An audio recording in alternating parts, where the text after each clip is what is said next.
All right, cool. Let's see here. Let's dive into it, y'all. Ah, man. So first of all, I got here Thursday. How's how's it been so far? Intense, Intense. rich, Yeah. unexpected, Yeah. and fulfilling. Good. Ditto. Um, yeah, all of that. It's been thought provoking. It has been a catalyst, and hopefully y'all have to come back on Thursday to find out possibly a tipping point. All right. Word. All right, so I'm always curious about origin stories, right? So tell me let's start with your names. Tell me what's the origin story of your name. Okay, well, my birth name is Yolanda K. Carter. Growing up, I was always called Yogi. My auntie called me. I don't know why I had no affinity for the bear. I don't care about baseball like that, but it was just always Yogi. And when I moved to Birmingham in '89, I got on the poetry scene and became Yogi EC, the Eternal Communicator, because they didn't know what I was going to do when I got on the mic. Is she going to rap? Is she going to do sign language things? So I was like, okay, God just gave me this name, the Eternal Communicator. Um, but it wasn't until 2006, I think it was 2007, that Yogi Dada came out. When I graduated UAB, I was completely discouraged that I had the gift to be an artist because I've just always told my art didn't fit into this scholastic idea of what art is. So I stopped painting for 17 years. I just would not paint. And it's a long story, but one day I started painting again by a friend's invitation. And my mother, who has now deceased, she was in the kitchen with me while I was painting my first painting again. And my friend was like, you need a new name. You need another moniker besides Yogi EC. And it just came out. I was like, Dada, I'm Yogi Dada.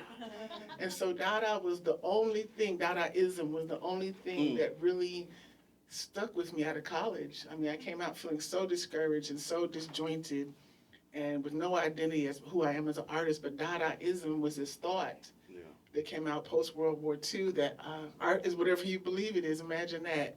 And that was the only thing that sounded free to me. So I was like, that's me. So Yogi Dada, the free artist. Word. So, um,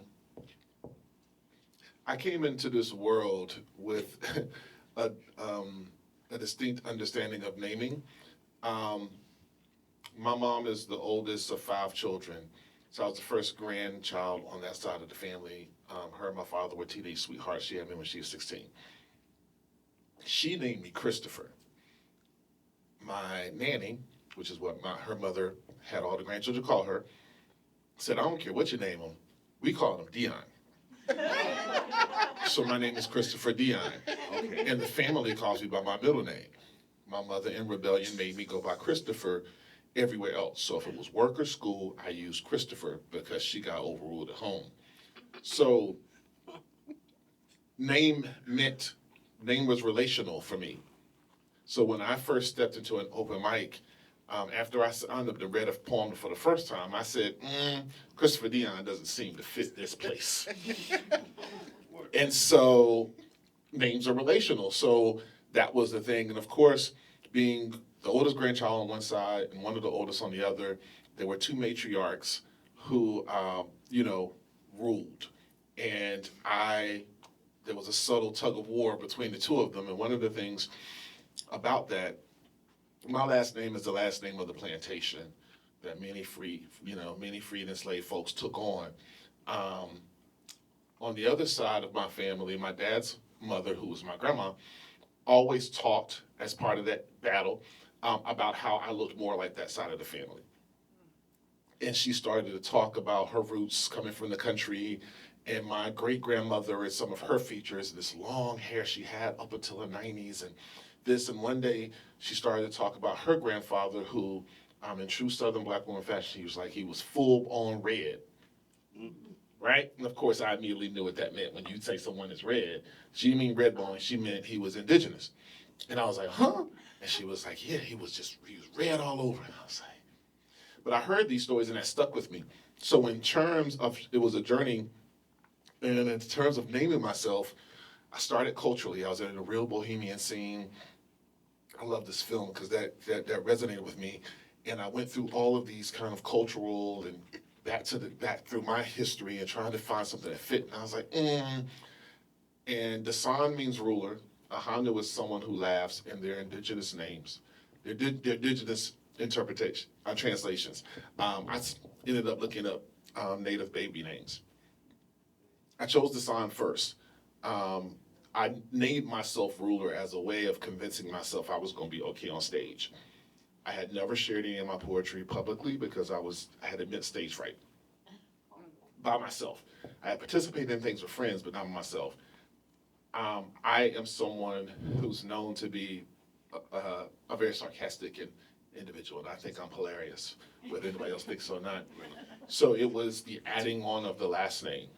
And I said, and have always said, that is someone who commands with a sense of humor. So that's what Dasan Ahanu is. Dope. What did you go first? Keep it right. All right, so let me see here.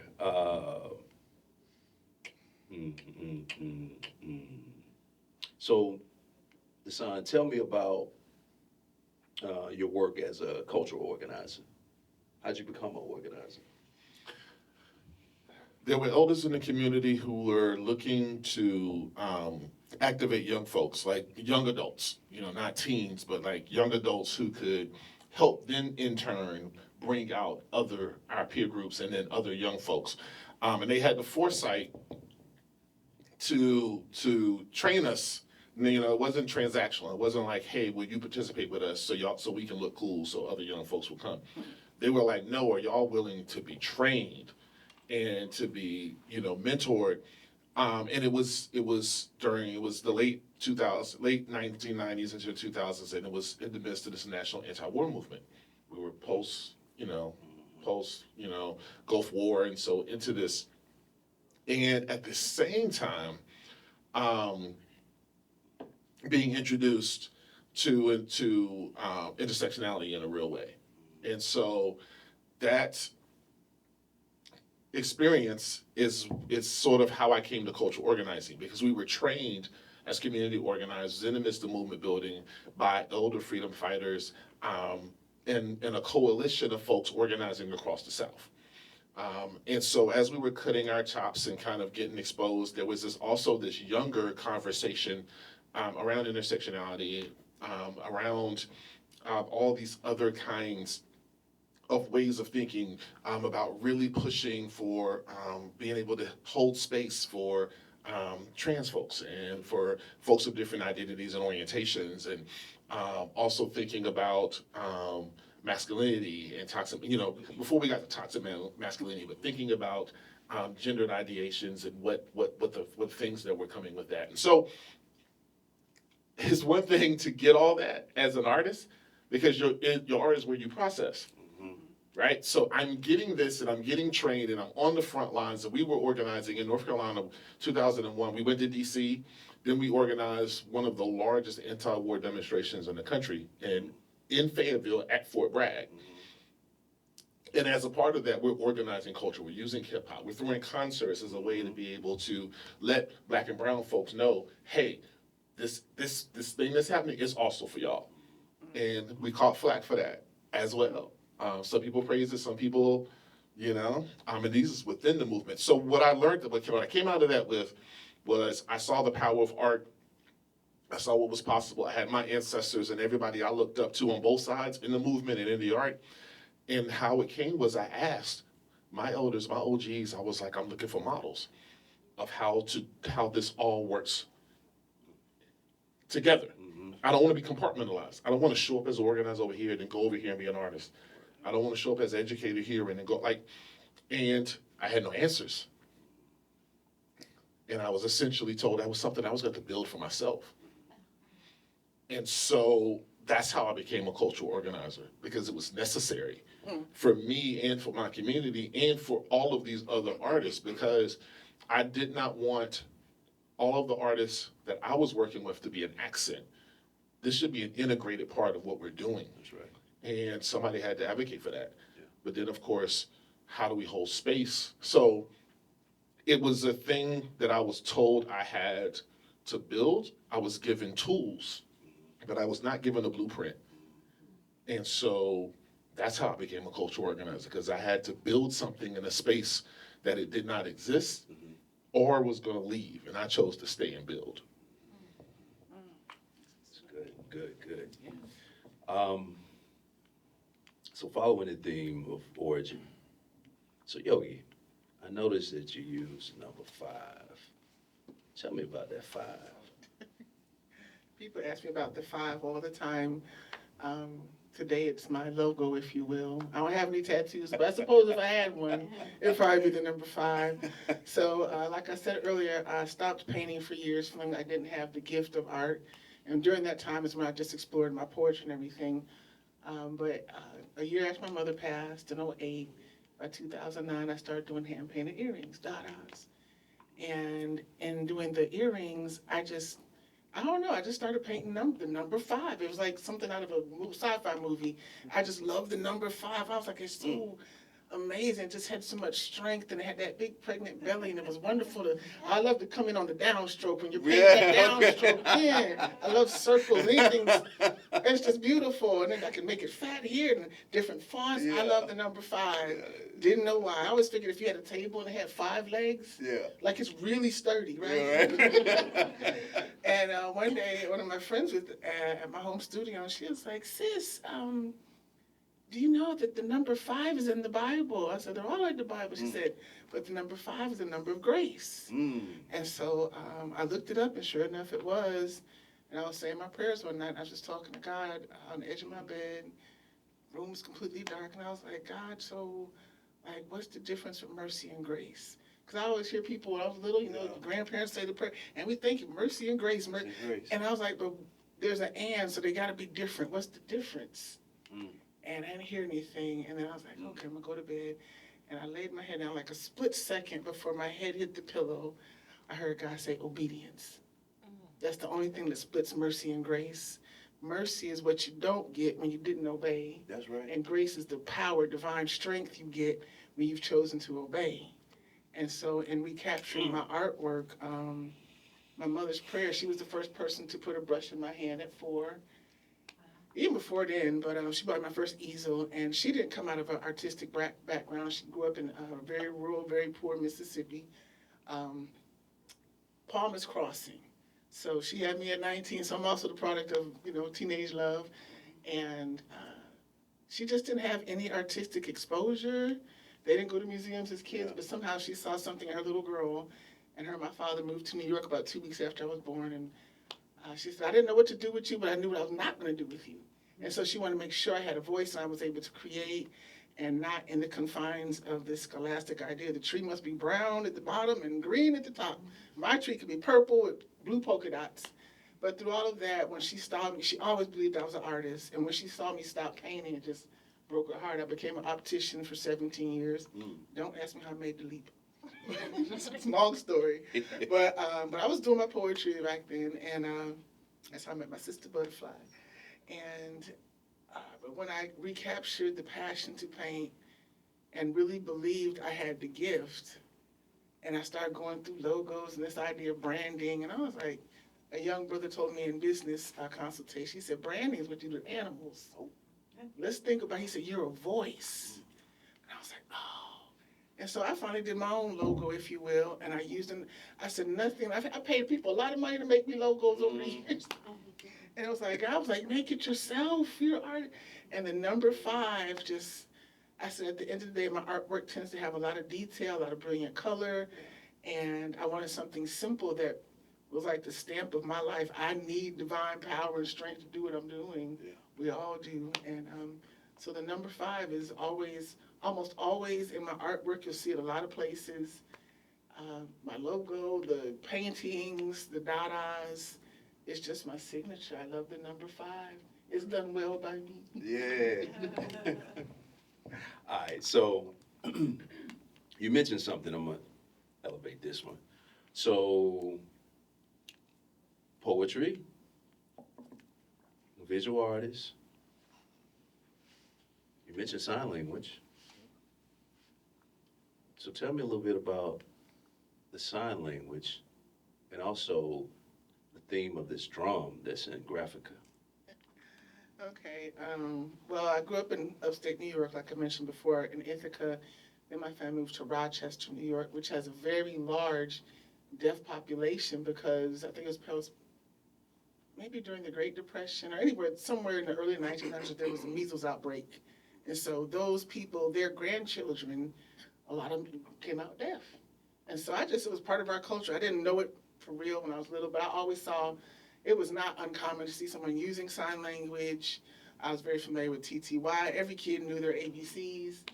But when I moved here, finished my college degree, I moved back to New York for a couple of years. And while I was there, I worked at the Rochester Institute of Technology, and I wanted to learn sign language. And as an employee of the Institute, you could take free classes. And I was like, how on earth am I going to learn sign language? Because all of our professors were profoundly deaf. So I'm like, they're deaf. I don't know sign language, but a couple of letters, how's this going to work? But the communication, like the first day of class, they're just like, they're like, and you're learning body language. So this is one, and some people do this. But facial expression is actually a part of their language, how you fix your face. So I fell in love with the language, became pretty proficient. Actually, by the time I moved back to Birmingham, I didn't even know I could read lips because we couldn't talk in class, and it just became such a natural. And I was at a restaurant, I was like, I know what she's saying. Don't worry, I don't use it anymore for real. I was kind of faded out, but I didn't know I had. Well, I love Use your powers for good. Yeah, for good. Good. Let's go I to see the what you're bank. saying over there. But I think I saw somebody do "We Shall Behold Him" in sign language one day, and it just blew my mind. And so in my own personal praise and worship time, in my bedroom one day, I was just singing to God, which I would do a lot, and I just started signing the song, and God started putting it on my heart when I would share different opportunities to minister in sign language. And one day I asked God, I said, I've never ministered sign language to a deaf audience. It was always hearing people. What is that? And God said, sometimes people have to see what they can't hear. So the song is like, it's one thing to say sunrise, but when you see sunrise, right, it's different. Okay, right? Or I don't like chocolate, but you see somebody say, hey, chocolate. It's different. So God just allowed me to minister through sign language, and it's a beautiful language. That's, to me, it's a higher level of communication because they get to the point. We say, red ball, wow, look at it. They're like, red ball, wow, look at it. Just they go straight to the word. Yeah. And it's so, and you don't have to talk. I can see you 30 feet away. You can't hear me, but if you can see me, we can communicate. Yeah. So that's what I love about sign language and the djembe. It's a long story, but the short of it is about 8 years ago, I was literally in my bed at night and never thought about playing an African drum. And literally, I felt a tap on my shoulder. And I just sat in my bed. I was like, oh, I want to play the African drum. I didn't know what it was. I didn't know why it hit me like something way down here. I want to play it so bad. And it took me some months to find a teacher. And he was amazing from Wade Simba from Tennessee.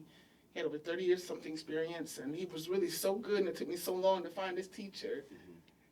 I prayed to God, I said, please don't ever let him leave, Jesus, please. It took so long to find a good teacher. And 2 weeks later, he moved out of state. Didn't tell me. I was like, okay, Lord, let's get back to this again. And God told me, he said, I allowed that man to give you the tools. So I had him for 8 months. He said, but I will be your teacher. So I've been playing just by the Spirit under this tree in Eastlake Park in Birmingham for years. And I learned more about not so much technique, but my personal spiritual character. Like God would charge me. Sometimes I would go out there when I was getting a little better, a little stronger, my technique's getting good, and God said, are you playing for me or for man? And he said, let's go ahead and get this out the way. Every rhythm you ever play is already in your drum. So you're not doing anything, you're a channel, so let's get rid of your ego. And then play with purpose, whatever, it's a loud instrument, whatever I am playing from is what emanates. So it's a charge to be responsible for the ears that can hear me. And so I just loved African drums. I became so engulfed with different African drummers in Birmingham. It moves people. It's and just a short history in Africa. The djembe was really a female spirit. It's considered female, and it's a big drum, and it has a hole on the bottom. If you come out Thursday, you might hear it. And it's supposed so the ancestors can speak through the drum, but it's designed to call the people. And there's over 3,000 unwritten rhythms that Black Africans use coming to it, or even in our home country, but even America, to communicate to each other. It was beat out of us and were murdered for using the hand drums. And even in Alabama, I think it's still like you couldn't play African hand drums in public and in churches. And they said they got the slaves up, riled up. We don't know what they're saying, so it was stripped from us. So to be able to share that rhythm with the community. When I play in the park, everybody comes up. Black, white, old, young, dogs, ducks, people, humans. Nature needs our rhythm, so I play almost every day. I love my drum. And I have 3 now. They all have names. What's the name?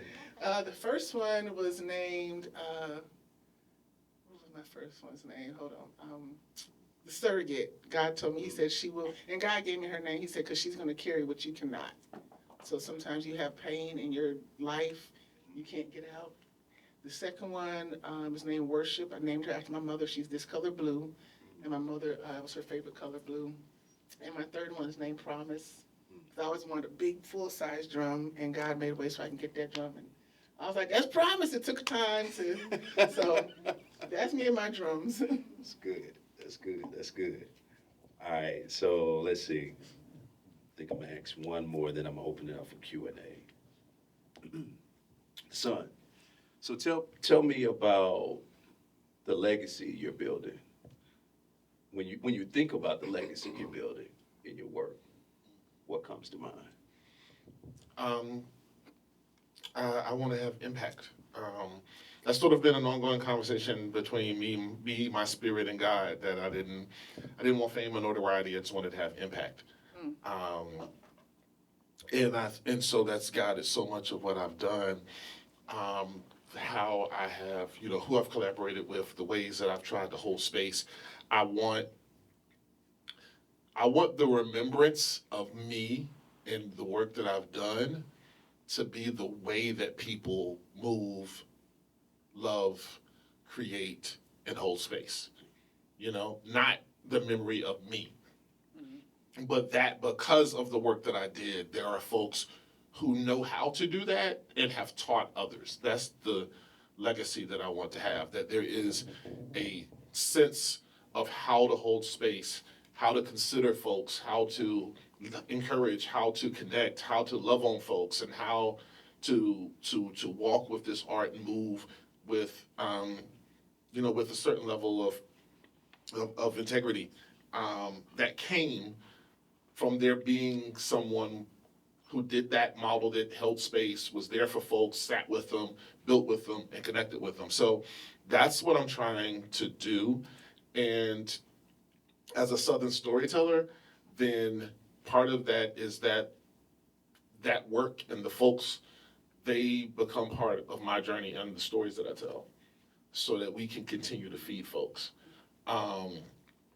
That's what I'm trying to do, and it's a very hard thing to do, because one of the things about it is, when I'm sitting with mentees and I'm talking, it's like there are things you no longer get to do when you're committed to that, but commitment requires that you stand pat. When they talk about standing on business, I'm like, no. There is that you can say that, but really standing on business is not something everybody does. Because of the commitment that it requires, right?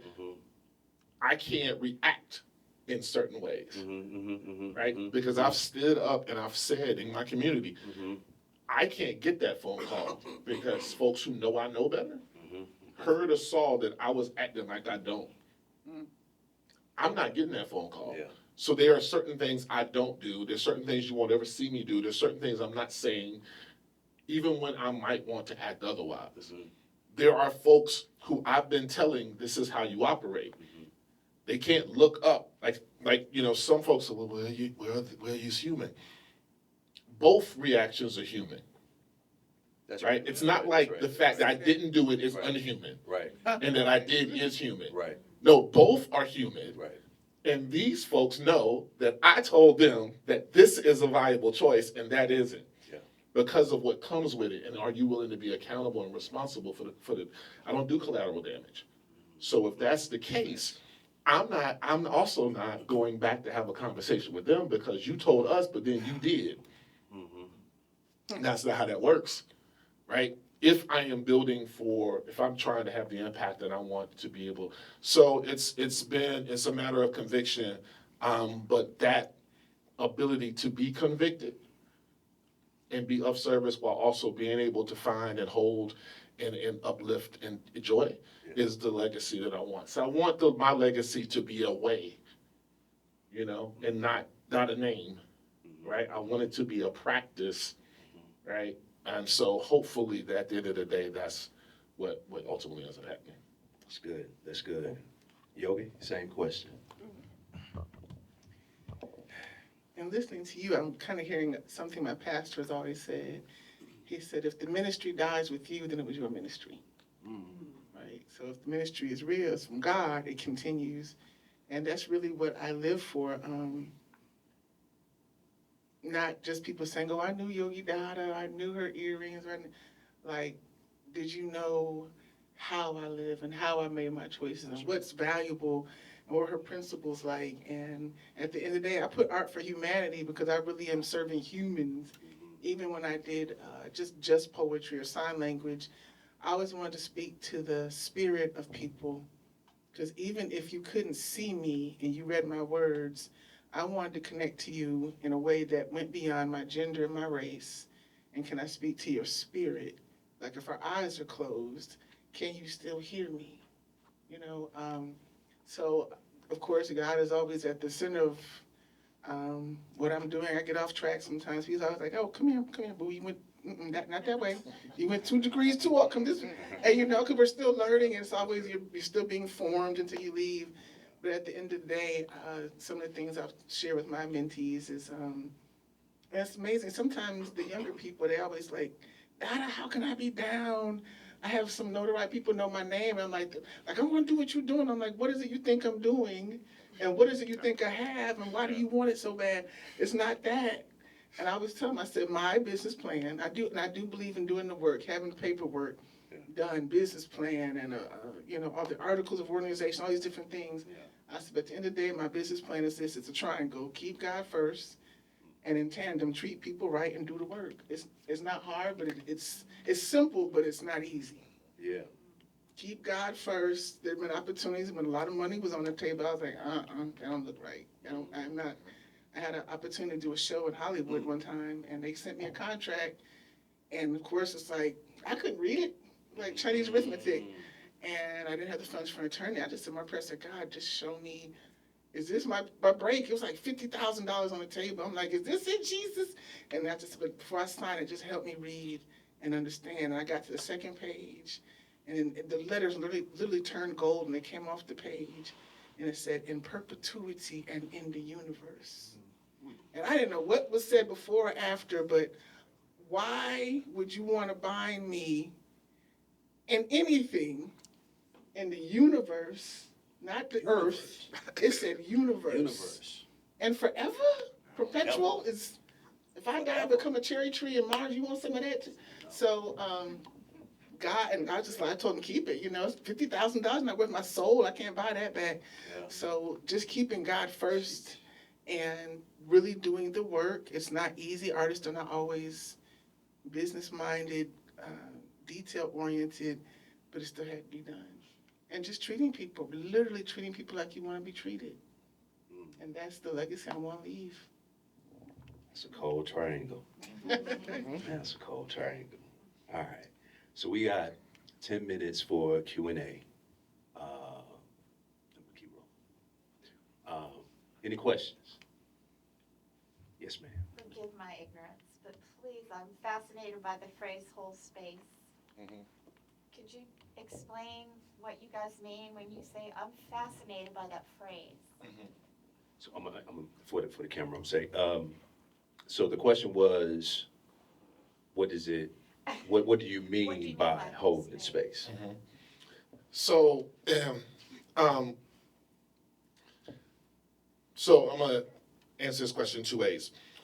One, through titles. So I'm an administrator. I'm an arts administrator, trained, a curator, and I'm also a program developer. So I'm also an event coordinator. I don't say event planner. Event planners are a different breed. And one of the things you learn is event planning and curation is totally different. Yeah. Event planning is about the logistics. Curation is about the experience. That's one of the things you learn when you actually meet event planners. I can coordinate an event, and then it becomes how does it get curated? Then I go hire the event planner because it's a different thing. But I give you those titles because all of those titles are about creating and holding a space, whether it's a classroom, whether it's a venue, whether it's outdoors. So when I talk about holding space, it is literally about how you hold, create, and maintain space for others. That's an individual or a group. One of the things about the idea, and I use the term holding space, is because it reminds us of the level of responsibility and accountability that goes with it. I don't say throwing an event, because I can throw an event without consideration of who's coming to it and what that experience is for them. I'm an artist and I'm trained as an organizer. On the organizing side of things, we wouldn't move into a community to gather folks without considering their material needs and any barriers to them being able to be present. So for me, on the art side, it's the same thing. Like, what venue? What time? What is this experience like? How attuned are folks into how people are navigating that experience? There are moments where I'm hosting and I look and I'm like, and so because I can see someone having a particular reaction and this check in, right? And they've been like, I've never had that happen because I was taught how to hold space, right? Because that's what organizers do, and it's also what the Black South does. It's also what women have done for so long in order to make sure people are okay in space. Is you hold space. Yeah. In the South, inviting folks over to dinner is holding space, right? The way homegoings, like this thing we do down here, is about holding space. So that became my approach. I'm trained, but my approach and framework is not that training. Those are the tools I use, but my framework is that I am responsible for holding space. That's so lovely. Thank you. Any other questions? Milt? I wanted to just kind of confirm like how I'll tell you what, hold on. Because I feel like it's going to be hard for me to repeat your question. I see really. you already ideate. I'm like, no, let me get him the mic. Yeah, not really a question, but a statement. I think it was me, Kalonji, and Jeremiah. We were in a Guitar Center one day, and we started playing the drums, and immediately what you said about it just resonating as something tribal inside of you. I had never played a drum by hand, and it just started coming out. I was like, I got to get me a drum. So when you said that, that was confirmation. I think the three of us were in there, and Jeremiah wound up buying this box that you played with. It's got Cajon. this- Cajon, yeah. with the stuff inside of it. Yeah. So he plays that sometime with him and his wife. They perform over at a local bar. But I just resonated with what you said about that drum, so I thought that was dope. It's a thing. And I think about everybody, because people are like, I can't play the drum. I'm like, you got a heartbeat. Yeah. It just comes. Before you even came out of your Comes mother's out. womb, you heard, boom, boom. So we can all, it goes back to the core of our humanity. So what's the, do you know the origin of the cajon? No, actually, the only reason I know about the cajon, I was at the park one day playing my djembe by the water, and this young guy comes up, and he was walking up where I pay at in the East Lake. It's a big park around this lake, and I made about half a mile around. I played right by the water's edge by the walking trail, so it's a big circle, and there's this big tree and like a cement stump. Like everybody knows that's where that lady is every day. If it's over 60 degrees, I'm there. And this guy came up one day and he just walked by and smiled, and he walked back again. He came back in his truck. And Okay. he was like, can I play with you? I was like, yeah. And he had this box. I didn't know what it was. And he just sat on it and started. Yeah. And we had a good time. And he told me later it was a cajon. I was like, Yeah. and I didn't even know it was like a thing. I didn't know. So I started seeing, I've met Oh my God, I've played with guitarists, I played with flautists, I played with violinists. I mean, impromptu, just at the park, minding my business, and somebody walks up and they got an instrument. So, but it draws. Yeah, It draws. It pulls people. it's good. It's good. Okay, cool. We got time for one more question. All right. So y'all coming out next Thursday? Y'all gonna leave here with a charge. I got that charge. So what y'all gonna do is you gonna tell somebody about what's happening. You're gonna look on social media. You're gonna look on either 21 Dreams, MGM, all right, or either on the Southern Poverty Law Center website or social media. You're gonna see a flyer that'll say the artist in activism. There's 2 more dates that's coming up. It's next Thursday will be reflection and performance. So we done talking. We're gonna talk about the reflection and how this experience moved the artist to create work. So we'll get some of that. What's And then, up? 5:30. So we try to keep everything uniform, just so you just remember, what time did I go there? Oh, I went there at 5:30. It's 5:30. All right? So next Thursday is that, and then the block party is 11 to 3 in the front of, right here in the front of the CRMC. Cool, Milton. So I did have one question. I know, I think Kevin went through a time where he wasn't creating. You said 17 years for you. Do you think that you were incubating your experiences during that time? Like, what do you think was the purpose of not creating it in that time, and then you start creating? You think that was beneficial or purposeful? And I'll answer this quickly because I know we're getting ready to go. I think God can use anything. He can take it. I don't think God designed it where, okay, I'm going to give you a gift and then I'm just going to rip it from you. But it happened. But when I did reclaim my artistry, the first day I got back on canvas, I went from 5-inch earrings to these huge 60-inch canvases, and I was terrified to make the first stroke. I just stood there. I was just like, it's like all that trauma from school and all these things were just, and I could smell my mother's hands. She was already gone, but I could smell her hands, and she said, "Do it afraid, sugar." And I just took a big brush and a whole big thing of red. I just, and in my spirit, I said, I'm going to paint what I want to, the way I want to, and I'm going back to Africa. So my first series is called Go Back to Africa, and in losing something so precious, once you get it back, no one can take it from you. So that's the thing for me, and I create from a different place. It's just that freedom. I am free now. I mean, you got monkeys selling $1 million pieces, elephants, like, what can a human do? So at this point, I feel like I'm 5 again. Everything I created when I was 5 was dope. Everything should be on the refrigerator. When do we stop thinking that everything you did was awesome? Somebody told you it wasn't. So I'm not against education, but I am against scholastic boxes. So it's freedom. All right. Thank y'all for coming out. Be safe driving home.